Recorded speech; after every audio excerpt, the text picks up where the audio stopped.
atau lu mau ambil yang landai tapi agak jauh. Liku-liku gitu ya. Liku-liku. Karena pikiran gue perlu bawa nih anak nih antara ke rumah warga di bawah atau rumah sakit. Gue nggak mau resiko nih sama nih anak nih, ya kan? Jadi gue ambil jalan yang pintas. Gue ambil jalan yang ekstrim. Ya untungnya mobil gue bannya lumayan, bisa diajak off-road. Turun ke bawah bro, itu apa namanya, jarak pandang gue ke depan 1 meter bro. Wah gila. Kabut turun parah banget, udah nggak kelihatan. Itu gue lampu mobil gue tuh yang pakai LED kan, putih. Kena kabut dan hujan nggak tembus bro. Jadi gue harus matiin lampu utama, gue harus pakai fog lamp, baru gue bisa ngeliat 1 meteran. Gue turun ke bawah dalam keadaan panik nih. Gue bilang ketemu dulu nih sama, itu kan ada 1,5 kilo doang perkampungan orang di bawah. Mampir situlah gue bilang, minta tolong situ kek, masa ya nggak ada klinik-klinik kayak apa kek. Gue turun, gue bilang udah 20 menit gue jalan, kenapa nggak nyampe ini apa namanya perkampungan itu. Gitu. Dan kan lu ngerasain dong bro, kalau lu bawa mobil, apakah lu lagi turun, apakah lu lagi naik. Kenapa yang gue rasain, gue lagi naik. Setelah 20 menit gue naik, gue turun tuh, terus gue ngerasain gue naik. Jadi tadi di awal gue sempat cerita nggak sih kalau jalanannya ini sampai yang paling ekstrim adalah kanan kiri itu kayak bukit yang dibelah, Iya. cuman untuk satu mobil, atau sebenarnya itu bukan untuk mobil, itu untuk motor.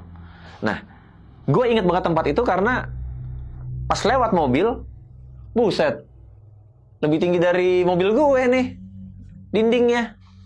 Nah jadi pas 20 menit gue turun, gue sampai di tempat itu lagi. Gue gak akan salah karena ini tadi yang gue ceritain ini. Patokannya itu lah ya. Ini patokan gue. Gak beres nih gue bilang. Tapi karena namanya panik, gue terusin aja bro.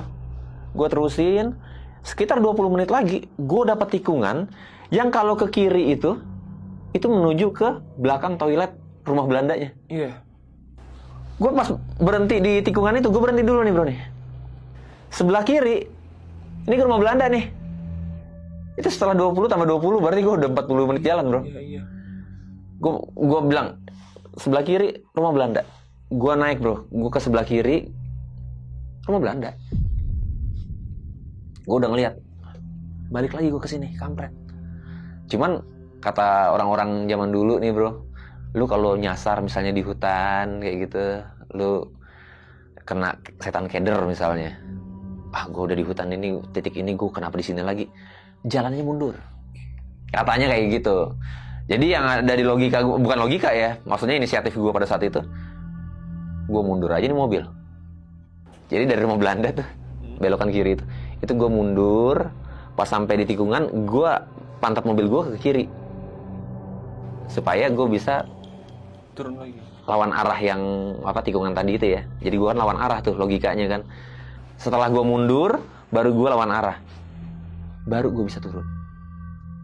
Itu di mobil Dika masih keadaan sakit tuh? Dika itu dia kadang-kadang tidur, kadang-kadang aduh, men, tolong, panas, gue panas, ngulang-ngulang kayak gitu. Cuman karena gue fokus ke jalan, bodo amat, ntar aja kalau udah sampai rumah sakit baru. Jadi dia tuh masih tuh nyeracau terus. Sama ada satu momen dia cuma melotot, diem, karena gue kira dia tidur ya. Gue kira dia tidur karena dia diem nih. Biasanya kan dia kayak gitu. Ini nggak, dia diem. Gue pikir tidur juga nih anak akhirnya. Pas gue ngeliat ke belakang, dia melotot gini bro. Tapi nggak ngeliat gue, ngeliat ke atas gitu. Terus dia cuma bilang, tadi dia bilang main huis lah ya.